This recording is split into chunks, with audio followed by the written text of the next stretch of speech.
네, 이재명 민주당 대표의 검찰 출석에 여야 대립도 지금 극한으로 치닫고 있습니다. 국민의힘 당권주자로 거론되는 나경원 전 의원, 조금 전 속보로 전해드렸는데 저출산고령사회위원회 부위원장직 사의를 표명했다고 합니다. 오늘의 전국 현안은 백승주 전 국민의힘 의원, 김영주 전 민주당 의원과 짚어보겠습니다. 어서 오십시오. 안녕하세요. 안녕하세요. 안녕하십니까. 네. 이재명 대표가 과연 어떤 메시지를 던질까 하는 게 큰 관심이었습니다. 자, 포토라인 앞에 서서 20분 가까이 이야기를 했는데 기자 질문 하나를 받았고 그 질문에 답정 기소다. 결국은 검찰이 기소할 것이다. 검찰이 파놓은 지금 함정이다. 이렇게 이야기를 했습니다. 먼저 오늘 발언에 대해서는 어떤 평가를 하시죠? 그래서 이제 주머니에 미리 준비해온 그런 A4 용지를 통해서 네. 조목조목 읽어왔는데 거의 한 19분, 20분에 가까운 그렇습니다. 예상보다 긴 어떤 예. 어찌 보면 하나의 무슨 발언 연설, 소연설 같은 것을 했는데 본인이 갖고 있는 어떤 당위성, 네. 그러니까 실제적으로 성남시장으로서 충분히 성남 FC는 성남시 예산으로 주면 된 부분인데 네. 열심히 성남 시민들의 예산을 줄이기 위한 아주 열정적인 활동이었다라고 네. 하는 것이고 예. 또 그런 의미에서 본인의 정당성을 얘기한 거 한편이고 네. 또 역대적으로 검찰들이 어떻게 말하자면 이미 답을 정해놓은 기소를 해왔는가 또 심지어는 무슨 유수 대필 사건 얘기도 했었고 이렇게 쭉 네. 하면서 검찰의 어떤 부정한 역사 속에서 흑역사 검찰 수사의 흑역사를 쭉 짚어 내려갔습니다. 이제 네. 그러면서 본인이 그 연장선상에서 수사를 받고 있다, 조사를 받게 돼 있다라고 하는 것이고 따라서 이미 그 말 속에는 오늘 말하면 조사는 길어질지언정 실제로 일일이 말하자면 자잘한 일에 대꾸하지 않겠다는 시그널일 수도 있어요. 그러니까 발언 속에는 보니까 네. 내가 확실하게 나를 디펜스할 부분 외에는 예. 극히 이미 다 덫을 쳐놓고 있는 것에 왜 내가 함정에 빠지냐 이렇게 얘기를 한 부분이고 다만 예. 제가 이제 아쉬웠던 점은 마지막 장면이었어요. 마지막에 일일이 악수하는 장면이 마치 어디 뭐 잡혀 들어가는 것처럼 마치 구속 직전에 긴 이별을 하는 것처럼 예. 보여서 저는 많은 인사가 나오고 뭐 하는 것까지는 좋았습니다만은 네. 빨리 들어갔다 오겠다. 걱정하지 마라 이렇게 한마디 하고 가면 되는 건데 예. 일일이 돌아서서 악수하는 장면은 좀 제가 적절하지 않았다 그런 느낌을 받고 네. 오늘 뭐 지지자들 또 반대하는 이쪽에서도 계속 양쪽에서 서로 집회를 했지 않습니까? 그런데 민주당 국회의원이 약 40여 명이 같이 했더라고요. 자, 어떻게 보셨어요? 예, 뭐 일본 언론 보도에 따르면 한 50명 정도 네. 같이 동행을 한 걸로 이렇게 나옵니다. 그래서 민주당 의원들이 동행한 것은 뭐 당 대표가 예. 검찰 조사하니까 이해되는 측면도 있지만 네. 제가 생각할 때는 우리가 뭐 국회의원들이 헌법기관이다, 국민대의기구로서 헌법기관인 걸 계속 강조를 해온 입장에서 보면은 형사 피의자지 않습니까? 네. 피의자 조사받으러 가는데 저렇게 50여 명이 이렇게 서 있는 모습이 예. 이해되는 측면도 있어요. 정치인으로서 이해되는 측면도 있지만 네. 한편으로는 국회의원들의 어떤 왜소한 모습이 보이고요. 예. 특히 지금 오늘 그 이재명 대표의 그 연설을 19분 연설을 준비했는데 그 오디언스를 어디에 설정했느냐? 누가 들으라고 저런 내용으로 연설을 구성했겠느냐 생각하면 예.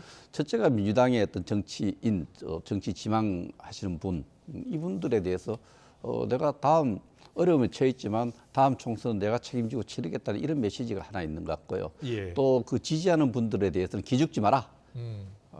단일 대우를 유지해서 나를 지켜달라 이런 메시지가 있는데 전체적으로는 굉장히 좀 격앙돼 있으면서 여유가 없는 것 같아요. 네. 긴장돼 있고 그래서 조금 한 부분이라도 다른 오디언스를 생각해서 정말 대한민국의 제1야당 대표가 이렇게 형사 피의자로 가는 데서 조금 미안해하는 이런 여유가 말씀 나올 뻔했는데 좀 그런 부분 여유가 좀 없는 모습 이런 모습을 볼 수 있었습니다. 네. 뭐 두 분 다 이번 출석에 대한 평가 그리고 아쉬운 점에 대해서 이야기를 해주셨는데요. 이번 제1야당 대표 소환 검찰 소환 조사가 바로 설 민심에 큰 영향을 미칠 것이다. 많은 분들이 그렇게 예상을 하더라고요. 자, 우리 국민들이 제1야당 대표의 소환을 물론 지식마다 생각이 다르겠습니다만 어떻게 영향을 미칠 것으로 보세요? 그래서 이제 지금 수사를 하는 곳이 조사를 하고 있는 곳이 세 곳입니다. 성남지청도 있지만 수원지검도 있고 서울중앙지검도 있고. 예. 그렇기 때문에 아마 이런 일들이 말하자면 이번 외에 두세 번 더 있을 가능성이 더 많다. 선거법 네. 수사부터 해가지고 대장동 문제 별거에 또 뭐 심지어는 무슨 대북 관련된 부분도 네. 있을 수도 있고. 그래서 예. 계속 그런 잦은 이러한 노출이 국민들에게 아마 이제 사법 리스크가 현실화되고 있다라고 하는 민주당 전체에 대한 어떤 불안정성을 더 높여주면 설 가까이 오면서 예. 이제 기본적인 설 밥상에서는 이재명이 구속될까 안 될까 이렇게 논의되기 때문에 예. 한편으로 보면 여당 입장에서는 숨쉴 여유론이 생기는 것이고 예. 이제 그런 차원의 문제고 또 하나는 너무 이렇게 받다 있는 그 임시국회 소집도 별로 좋은 그 측면 전술은 아니라고 보여집니다. 예. 예를 들면 지금 현재 이렇게 앞에서 포토라인에서 이야기를 하고 수사를 받고 와도 사실은 불체포 특권까지는 한 3, 4일 또 시간 공기 있기 때문에 예.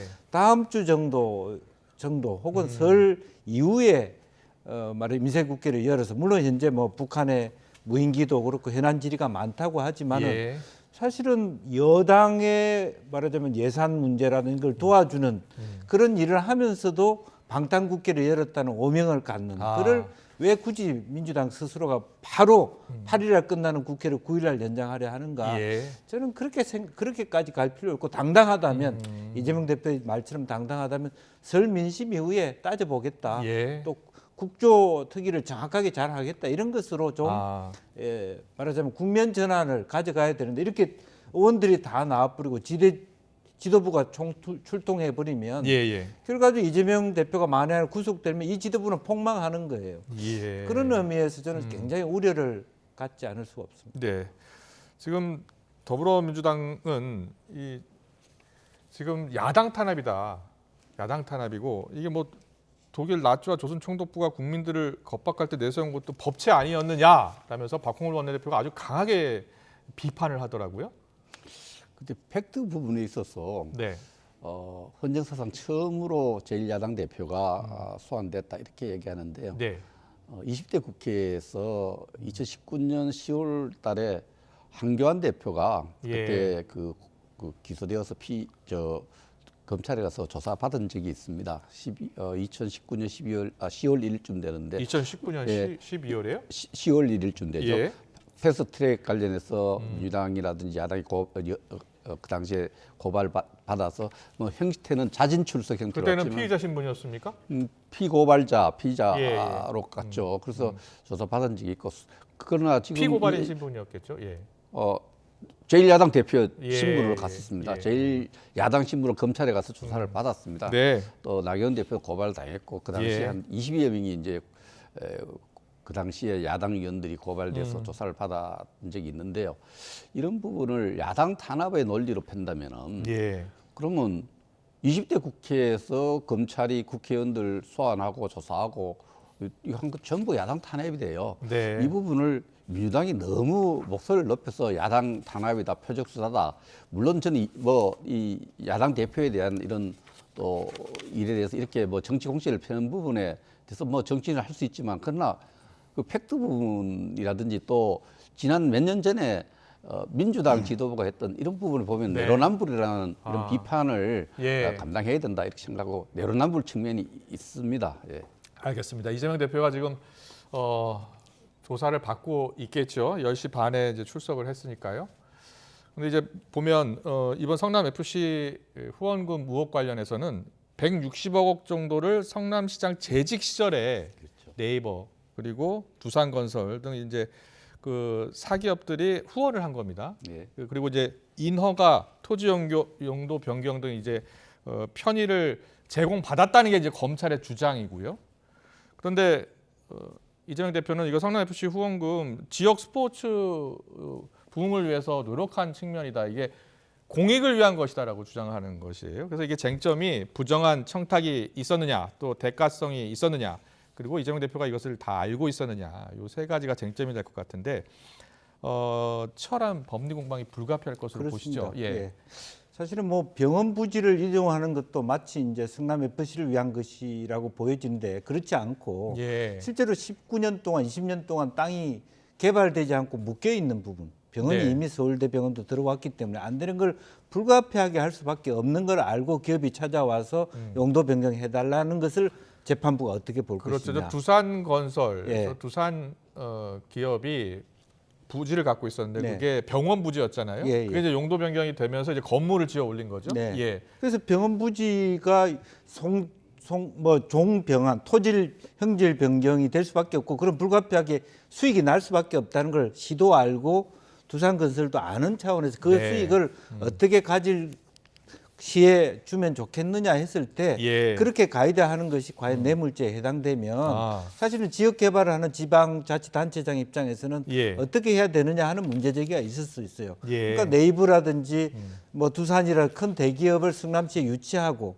또 그동안에 흉물스럽게 비어 있는 땅을 사실 메꾸게 하는데 불가피한 어떤 형질 변경이라 용도 변경이 있을 수밖에 없고 예. 그 수익도 그 이후에 법적으로는 그 당시는 이게 뭐 특혜를 준다고 싶으면 공원을 지어 주든지 뭐 이렇게 네. 해야 되는데 땅이 부족하니까 현물로 받게 하는 것도 이미 법제화됐거든요. 아. 서울시도 그렇게 돈으로 현물로 받는 것이 현실화되어 있기 때문에 예. 그럼 말하자면 두산건설 입장에서도 법무TV에서 그런 제3자 뇌물죄의 여부를 검토를 안 했겠느냐 네. 이런 부분들이 있을 수 있기 때문에 예. 다만 검사들 입장에서는 제3자 뇌물죄가 충분히 형성될 수 있다. 네. 유도했기 때문에 이 조건부다라고 하는 조건 없이 만약에 광고비를 받았다면 이거는 뭐 확실하게 이거 아무런 뇌물죄가 네, 아닌데 네. 그런 걸 전제로 받았다면 문제가 된다. 하지만 그것은 치열하게 법리 공방이 이루어질 수 있는 여지가 있다. 그렇게 봅니다. 알겠습니다. 그러면 이 대표 조사 이후 검찰의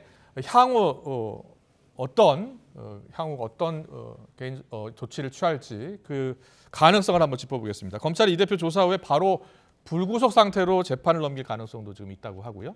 그리고 뭐 영장 청구할 가능성도 없는 것은 아니다. 이런 이야기도 나오고요. 왜냐하면 또 다른 조사도 또 많이 남아 있기 때문에 아니면 불구속 상태로 재판을 넘길 가능성도 있다. 여러 가지 가능성이 나오는데 어떻게 예상하세요? 이 부분은 검사도 잘 알겠지만 피의자 이재명 대표가 제일 잘 알 것 같아요. 감이 예. 올 거 아닙니까? 예. 그 출석하기 전에 수많은 검토를 했을 거고 나온 자료 또 안 나온 자료 다 검토했을 텐데 아마 기소할 것이다. 이렇게 오늘 그렇죠. 출두하기 전에 그렇게 예상을 했죠, 이재명 대표가. 기소할 것이고 예. 진실은 법정에서 다투겠다. 이렇게 해서 저는 기소는 기정사실화가 될 것 같아요. 왜냐하면은 검찰이 제1야당 대표를 소환할 때는 증거를 확실한 증거 없이 소환하지 않는다고 봅니다. 또 범죄 구성도 사실 제3자 뇌물죄 구성에 있어서 삼성 FC나 성남시를 제3자로 보느냐의 다툼이 있지만은 네. 뇌물이 오간 거는 또 행정행위를 통해서 대가를 받았고 대가의 강제성이 있었던 부분은 거의 지금 입증이 된 상태거든요. 네. 그래서 이런 부분에서 봤을 때는 기소를 전제를 하는데 그럼 구속 후 기소할 수 있느냐? 예. 현실적으로 현역 국회의원이기 때문에 국회 동의가 필요합니다. 네. 국회 동의를 받을 가능성이 낮기 때문에 뭐 체포 동의서를 요구할 수 있지만은 네. 불구속 상태에서 기소되어서 재판을 받을 가능성이 가장 높다. 이렇게 저도 생각하고 이재명 대표도 그렇게 생각하고 예. 아마 대부분 그렇게 생각하는 것 같아요. 그렇군요. 예. 그럼 뭐 불구속 기소할 가능성이 높다 이렇게 보시는 그럼요. 겁니까? 그렇게 그럴 가능성이 가장 높습니다. 야당에서는 어떻게 보고 있어요? 어떻게 예상하고 있어요? 글쎄 이미 뭐 오늘 아침에 이 대표가 결론적으로 얘기해서 기소가 기정사실화 될 것이다. 뭐 답은 정해놓고 기소를 예, 정리해놓고 예. 나를 형식적으로 내가 아무런 답을 하지 않더라도 기소되는 방향으로 가지 않겠느냐. 다만 이제 앞서 말씀이 있었습니다만 세 군데에서 수사를 하고 있을 때 이걸 하나로 모아서 갈 거냐, 각각으로 갈 것이냐 이 시점의 문제 예. 있는데 큰 가닥으로 봐서는 이미 여기서는 자체적으로라도 각각 기소하는 방식으로 하고 마지막에 가서 그것을 하나로 갈 거냐 안 할 거냐를 구분해 주는 쪽으로 가지 않겠냐 예. 그렇게 보여지고 또 법무부 장관도 그런 입장을 표명했습니다. 뭐 임시국회를 소집하더라도 네. 예를 들면 어떤 뭐 불체포 그러니까 결과적으로는 체포를 하지 않더라도 계속적으로 출석을 유도해서 기소하는 방식으로 갈 수밖에 없다. 네. 답은 정해져 있다 이렇게 보는 것이죠. 역시 두 분 다 이제 불구속 기소할 것이다 이렇게 예상을 하고 있습니다. 그런데 이 대표가 혹시 뭐 신년 기자회견 모레인가요? 네네. 지금 하는 것으로 잡혀 있는 거죠. 그래서 그런 부분도 아마 예. 이제 뭐 최종적으로 확정돼 있다라기보다는 오늘 예. 이제 본인 스스로가 한편으로 보면 어느 정도 검찰이 준비를 해놓고 있는가를 속내로서는 궁금한 부분도 있겠죠. 네. 네, 그러면서 조절을 아마 하게 될 것 같습니다. 알겠습니다. 과연 이재명 대표 지금 검찰 조사를 받고 있는데 과연 뭐 일부에서는 묵비권을 행사할 가능성도 있다. 아니면 당당하게 모든 혐의를 다 부인할 것이다. 이런 이야기도 있고 관련 소식이 전해지면 또 속보로 전해드리겠습니다. 계속해서 또 다른 이슈입니다. 나경원 저출산 고령화위원회 부위원장이죠. 오늘 사의를 표명했습니다. 나경원 전 의원 이야기 좀 해보려고 하는데요. 자, 최근까지 어떤 일이 있었는지 저희가 영상으로 구성을 했습니다. 보고 오겠습니다.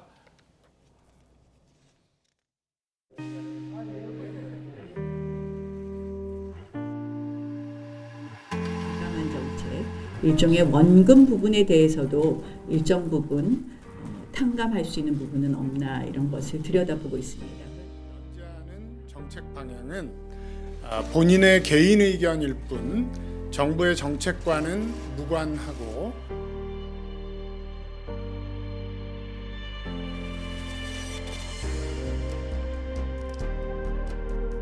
당권 도전을 하지 말아라 하는 이런 뜻이 내포되지 않았나 이렇게 생각을 하는데 거기에 좀 반대되는 방향을 보이니까 그런 격한 반응이 나오지 않습니까?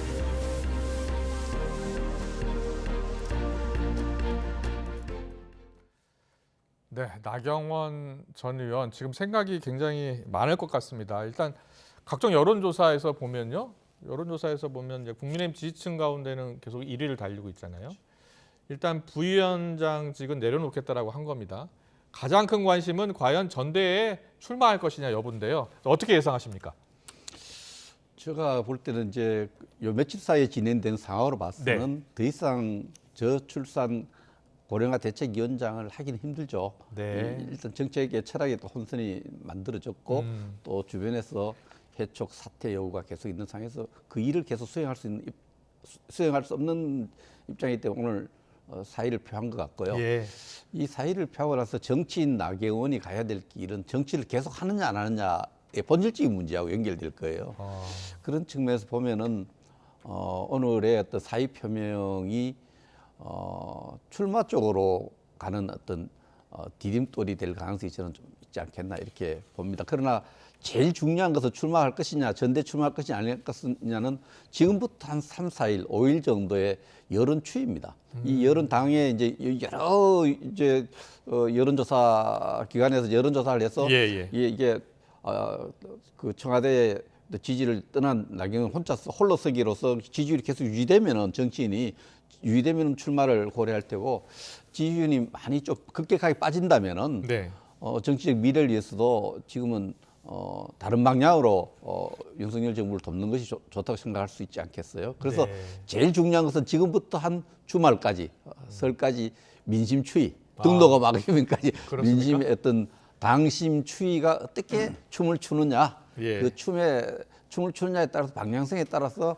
아마 결정하지 않겠냐 하는 생각이 듭니다. 그렇군요. 앞으로 지지율 추이를 좀 봐야 될 것 같다 이런 이야기 해주셨는데 김종인 전 위원장 저희가 잠깐 들려드렸는데 나경원 부위원장을 부위원장으로 대통령이 임명한 것은 당권 도전하지 말라는 뜻이 담긴 것이다 이런 이야기를 했어요.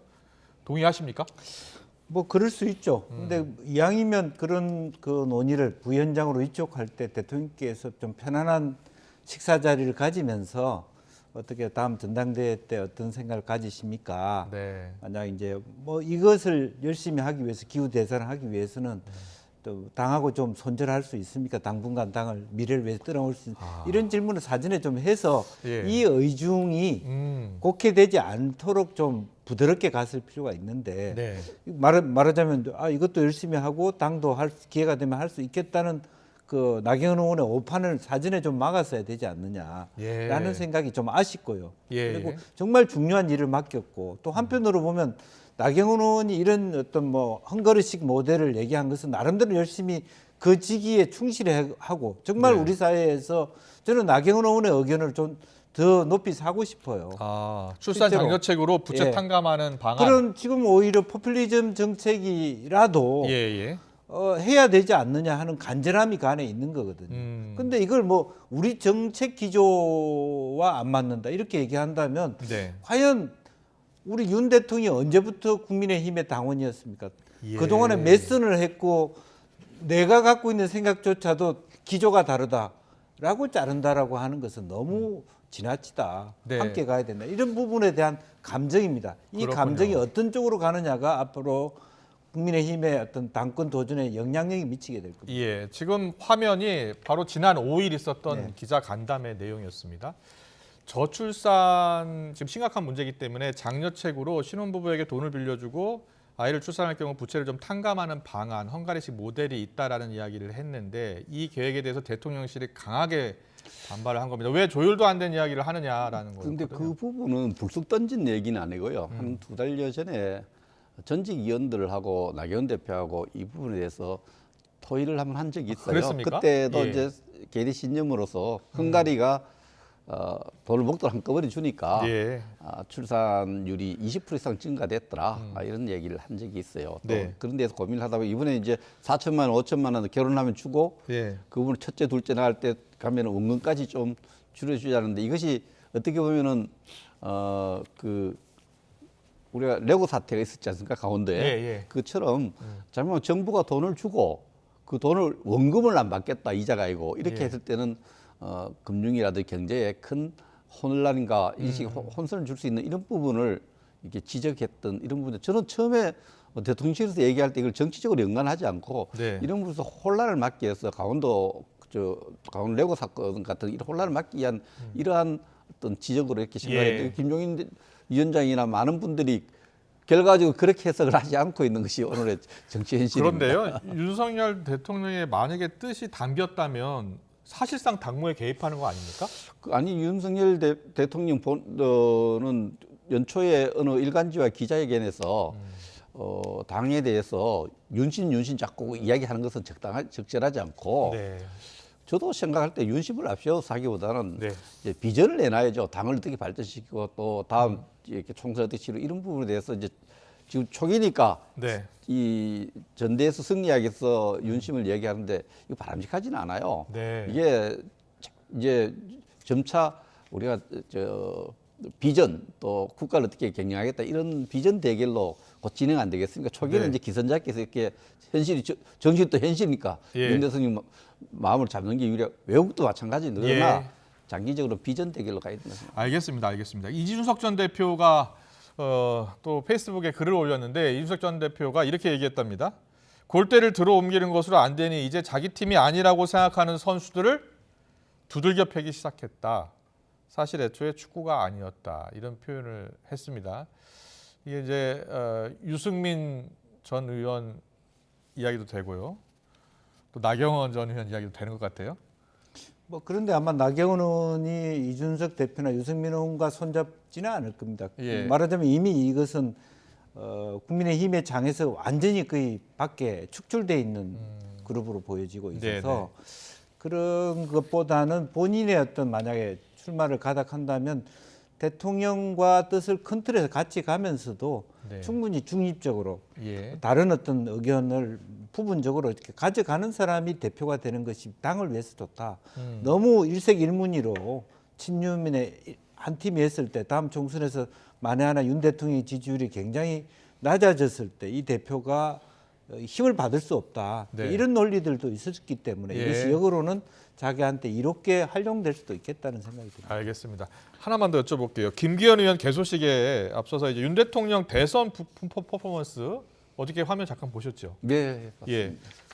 뭐 이게 큰 북이 등장하면서 이 김기현 의원 혹시 밀어주는 거 아니야? 뭐 이런 이 해석도 있던데. 정치는요 예. 현실입니다. 선거에 나가면 무조건 이겨야 된다는 강박관념이 있어요. 예. 이기기 위한 여러 가지 자기 전략을 선택하는데 네.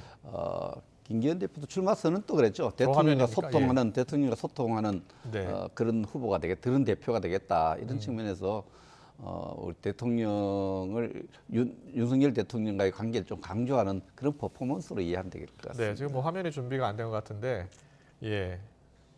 화면을 보면 북 치는 화면이 나오는데 아주 대형 북이더라고요. 그렇죠. 예. 윤 대통령이 뭐 대선 때 북 퍼포먼스였다고 하는데요. 여러 가지 이야기가 나오고 있습니다. 뭐 저 장면인 것 같죠? 예. 네, 과연 국민의힘 당 대표를 뽑는 전당대회 3월이니까요. 사인은 저 누가 사인? 예, 알겠습니다. 여기까지 듣겠습니다. 오늘 정치 현안 자세히 짚어봤습니다. 백승주 전 국민의힘 의원, 김영주 전 민주당 의원과 함께했습니다. 잘 들었습니다. 고맙습니다. 감사합니다.